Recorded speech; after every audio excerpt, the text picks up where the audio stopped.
Alô, fiel, vamos lá para mais um vídeo. Vamos falar um pouco aí com nossos amigos da Energia 97 sobre nossos jogadores Léo Maná e Breno Bidon. É isso aí, avaliação deles aí sobre esse último jogo aí do Corinthians contra o América de Cali, né? Então, segue o vídeo aí, pessoal. É o dedo do treinador. O Corinthians segue Não, mas vivo o ainda, RG. né, ô mano? E Lelê? Vivo naquela, né? Matematicamente, sim, mas... Depende apenas de si, tem que ganhar as duas próximas, né? Não, precisa torcer por Esse é o resultado. problema. Ah, mas Racing do Uruguai é muito ruim, mano. Porque eles vão se É enfrentar, ruim, mano. ô Vieira, mas é fora de casa, cara. E o Corinthians ele teve uma dificuldade enorme pra ganhar do Racing jogando dentro da Neoquímica Arena. Com relação ao Dorival, RG, vocês estavam falando, dedo do técnico e tudo mais. O Dorival, ele tá chegando agora, e ele primeiro tá conhecendo o elenco. É natural o Corinthians oscilar na mão do Dorival, falar, mas ele jogou muito no final de semana e não jogou nada nessa partida. Sim, isso vai acontecer, principalmente no início de trabalho. E outra, Lele, ontem, pra mim, a escalação do Dorival, por mais que tenha tido alguns jogadores poupados aí, o Mateuzinho tava fora pra fazer aquele negócio de carga, controle de carga, começou sem Raniel, alguns outros jogadores também. Mas, cara, na moral, a escalação do Dorival era a melhor que ele tinha à disposição ontem. Ele colocou dois caras ali, que são as referências do ataque, que é o Memphis e o Yuri. O Carrídio, que tem sido o jogador mais regular da temporada, começou o jogo também. O grande problema é o entorno. O Corinthians ele não pode ter jogadores aí tão ruins tecnicamente como esse tal de Léo Maná, mano. O Corinthians ele não pode perder, por exemplo, o Martinez no jogo e ter, e aí eu acho que é um erro do Dorival, o Charles como opção, mano. Cara, esse Charles, Lelê, na boa, ontem ele quase fez um pênalti imbecil. Numa jogada que ele vai com o antebraço no rosto do jogador do América, praticamente em cima da linha. Cara, mas é uma cretinice, uma falta de inteligência que não dá pra entender. Esse Léo Maná é horroroso. Eu sei que tem um monte dos fienzo que ficam aí nas redes sociais aí. Ai, mano, você vai falar da base, vai falar da base. Esse Léo Maná é horroroso. Não serve pra jogar no Corinthians, não dá, não dá. Base, né? Então, o grande problema, mas é que tá, ô Lelê, se a gente falar em termos de time, eu acho que o time do Corinthians é muito competitivo. Eu acho que de 1 a 11, o Corinthians com todos os titulares é um time competitivo, mas o elenco é fraco. Não dá pra gente falar de elenco. Se a gente pegar, por exemplo, ontem, eu vou falar já também aí de postura em campo, porque não dá pro Corinthians ver praticamente durante 3/4 do jogo o América sendo o mandante dentro da Neoquímica Arena. Os caras fizeram o que bem entenderam ali. Isso independe de escalação. Força de vontade, dedicação, garra, empenho, tem que estar em todo mundo que joga no Corinthians, independente de escalação. Mas se a gente for falar de elenco, e aí eu quero falar a respeito do time reserva, Lelê, vamos lá, ó. Donelli, Léo Maná, eu vou pôr dois zagueiros aí que são os que menos têm jogado aí, o caso do André Ramalho e do Tchoca, e lateral esquerdo, o Hugo. Você vai pro meio campo, você tem lá Charles, Rian, Alex Santana e Coronado. E na frente... que foi e titular Maicon. ontem, né? Mas é reserva. Também é banco. Põe mais esse aí no banco. E lá na frente você tem Thales Magno e Hector Hernandes. Então, Lelê, não dá pra confiar. Não dá pra confiar. E o Dorival, ele vai ter que dar nó em pingo d'água, porque o time do Corinthians, cara, não pode flutuar igual tá flutuando nessa temporada. Joga um jogo como jogou contra o Inter e acharam que ganharam uma Copa do Mundo. Aí entra relaxado num jogo que era extremamente importante de vida ou morte na Sul-Americana.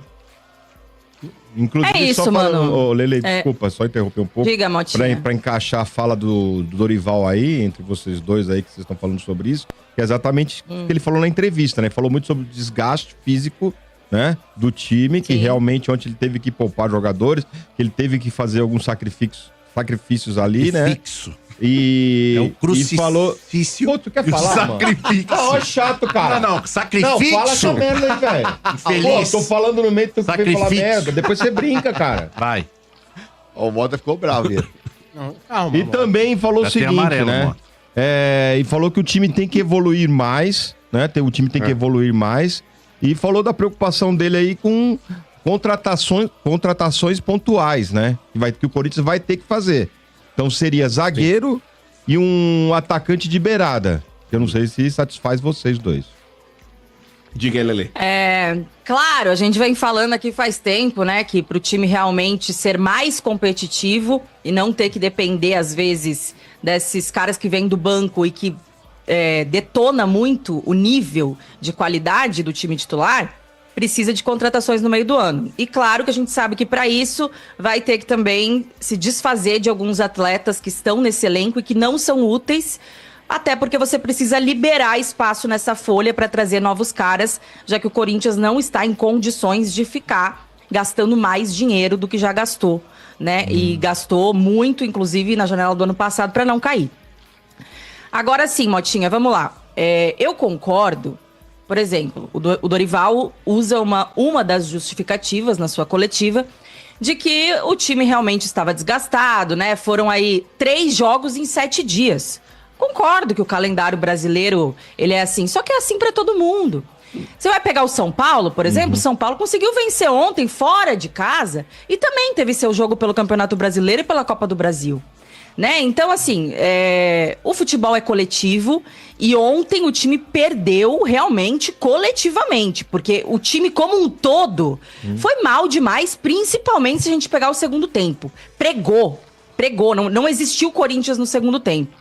É claro que tem algumas questões pontuais, como o Mano já começou a falar aí, e eu concordo, falamos ontem na transmissão também. Você tem que depender de o Léo Maná na lateral direita, é desesperador.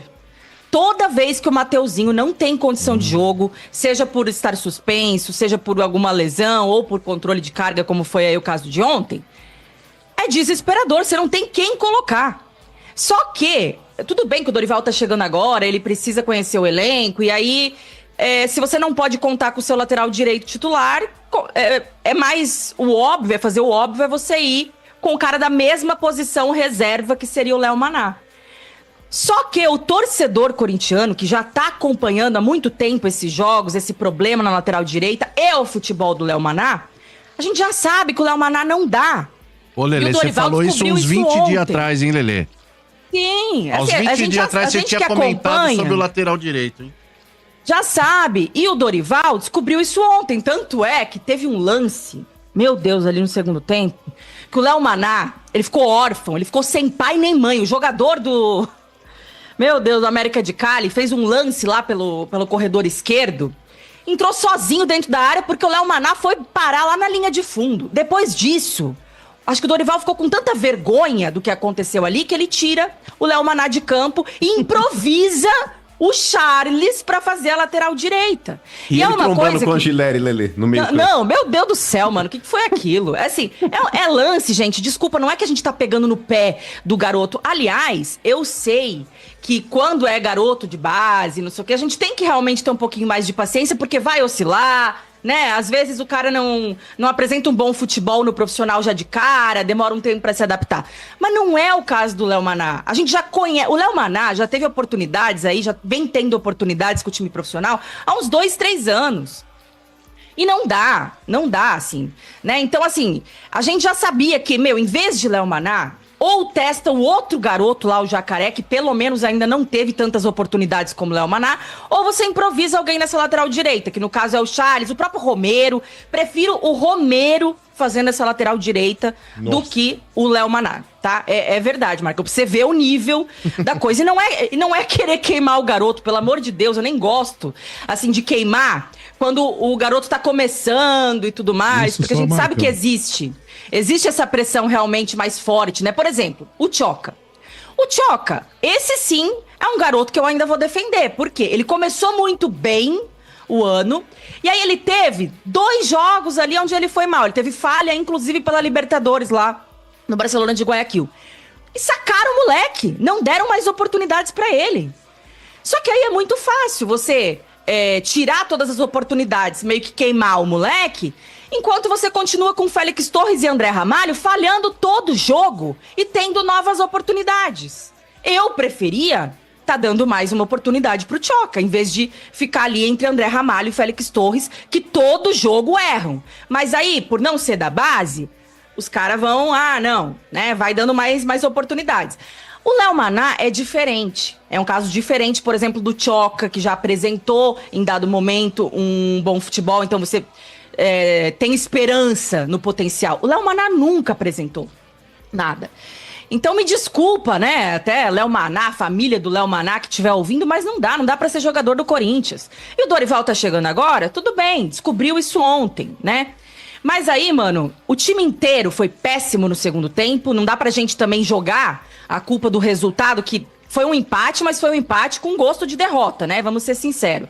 Claro que não dá pra gente jogar essa responsabilidade toda no Léo Maná. Não, apesar do Léo Maná, o time inteiro foi mal, o time inteiro pregou no segundo tempo e tudo mais, então todo mundo tem que ser responsabilizado. Mas no primeiro também, né, Lelê? Você não achou? Porque é que o primeiro foi um pouquinho melhor. Mas apesar de ter aberto o placar, o Corinthians em nenhum momento incendiou o jogo e deixou o América gostar do jogo do jeito que quis. Não, assim, o Corinthians não foi bem em nenhum momento do jogo. Só que no primeiro tempo foi ligeiramente melhor do que o América de Cali. Tanto que virou ali esse primeiro tempo com a vitória parcial. E perdeu oportunidades. Teve mais chance, inclusive, de ampliar o placar e desperdiçou. Ok. Mas o segundo tempo, mano, o que foi feito ontem no segundo tempo, o que apresentaram no segundo tempo... Meu, é digno de revolta da torcida corintiana, do torcedor que pagou ingresso lá. Porque os caras pregaram no campo, se arrastavam. Assim, se fosse pra jogar desse jeito, eu preferia, então, ter entrado realmente com todo o time reserva.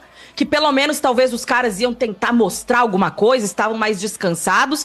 E talvez, né, eu sei que a qualidade técnica cai muito...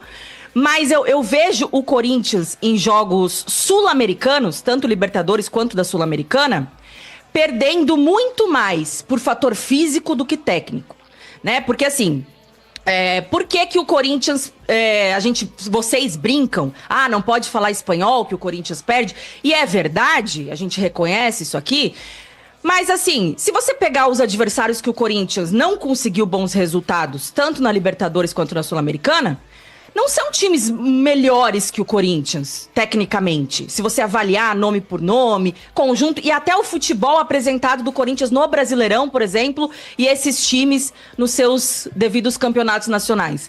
Então, são jogos que o Corinthians perde, não por estar abaixo tecnicamente desses times, mas por estar abaixo fisicamente e na entrega em campo.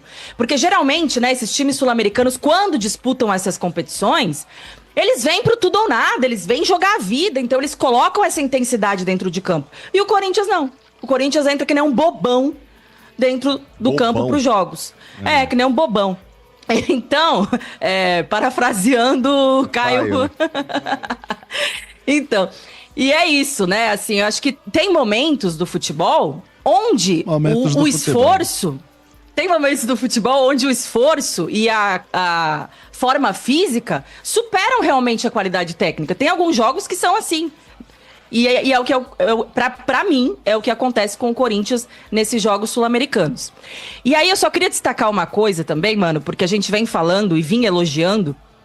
Claro que, ontem mesmo eu falei aqui, não dá pra avaliar o trabalho do Dorival ainda, nem pelas 2 primeiras vitórias, muito cedo, né? Claro que existe aquela questão de, acabou de trocar de treinador, os caras costumam até correr mais em campo, dar um gás a mais, sempre acontece isso, mas a gente tinha alguns pontos ali, por exemplo, quando o Dorival fala na coletiva que ele não quer ficar trocando o Memphis de posição, né? Tirando ele pra jogar centralizado, que é uma coisa que a gente já viu que não funciona. E ele fala que ele não quer fazer isso, que ele acha que não funciona. Então a gente elogiou, que ele já chegou, né, se informando, vendo as coisas e tal. Aí ontem, na coletiva, eu já destaco aí a minha primeira discordância do Dorival, né? E eu não sei se você vai concordar, mano. Já? Não, mas já? Não, sim. E não é nem pelo que faz em campo, tá, Sombra? Porque em campo... Não é fritar ainda não. Pera aí, pode segurar essa fritura aí. É apenas uma discordância, gente. Não é nem crítica, é apenas uma discordância, tá? Até porque o trabalho dele começou agora, eu nem tenho como avaliar ainda. Mas, na declaração que ele deu na coletiva, ele fala que ele enxerga o Breno Bidon como um meia e não como um volante. E eu discordo disso totalmente. Aliás, é uma coisa que eu criticava no Ramon e falei várias vezes aqui, que quando tem que colocar alguém para armar o jogo no meio dessa trinca de volantes ali, quando não se tem o Garro, para mim, quem tem mais característica para fazer isso é o Carrídio, não é o Bidon. Inclusive, é uma responsabilidade que eu acho que não cabe ao Bidon nesse momento você fazer. E ontem, ele mais uma vez tentou colocar o Bidon para fazer isso, e ele falou sobre isso, inclusive por conta da entrada do Coronado, né, e a saída do Bidon no jogo, e ele fala que ele vê o Bidon como um meia. Eu discordo, mano, não sei você. Ô, Lelê, sinceramente, eu acho que o Bidon, ele me lembra muito um pato. O pato, ele não voa direito, ele não nada direito e ele não corre direito. Comentário de jogo. Não, mas é verdade, porque, por exemplo, o pato, ele faz 3 coisas, mas nenhuma das 3 ele faz direito. Ele não voa direito, ele não nada direito e ele não corre direito. O Bidon é a mesma coisa. O Bidon, Lelê, ele não tem intensidade pra ser volante, porque o Bidon é um sangue doce do cacete. Toda dividida ele tira o pé, ele dá aquele pulinho assim, parece que tá com medo, sabe? O cara vem pra dar uma dividida com ele e faz assim, ó. Sabe aqueles moleque meio sem saúde que tá dividindo uma bola com o tio bêbado? E ele falou, opa, esse cara vai me machucar? É o Bidon dividindo bola. O Bidon, na criação também, não vejo ele com a qualidade de um Carrídio, não vejo ele com a qualidade, sei lá, do Garro. Então o Bidon, Lelê, de verdade, eu sei que tem muitos corintianos que morrem de amores por ele. Eu vi boas partidas do Bidon, mas o Bidon, ele não consegue ter uma consistência. E moleque da base, eu acho que pra gente elogiar de verdade, não pode fazer uma boa partida aqui, uma boa partida lá. A gente já viu moleques da base aí destruindo e mostrando que podiam contar com eles. O William, em determinado momento até o próprio Dentinho, sabe? Em determinado momento lá o Malcolm, em determinado momento o Arana. Isso daí sim é jogador que você joga a bola e fala, resolve, e os caras estavam resolvendo.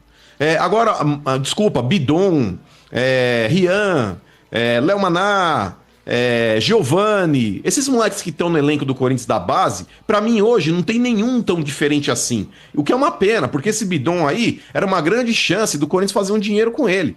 Tinha clubes aí que parece que estavam de olho, estavam querendo já levar o moleque. Mas, sinceramente, Lelê, eu não vejo o Bidon hoje nesse meio campo. Eu acho que o meio campo do Corinthians hoje, pra ter 2 caras de marcação ali, tem que ser, sim, o Martinez e o Ranielli. Eu acho que criação, a gente pode dar essa incumbência pro Carrídio, por mais que ele não seja também um meia de criação, mas ele tem qualidade pra pelo menos quebrar um galho ali. Mas com relação ao Bidon, concordo 100% contigo.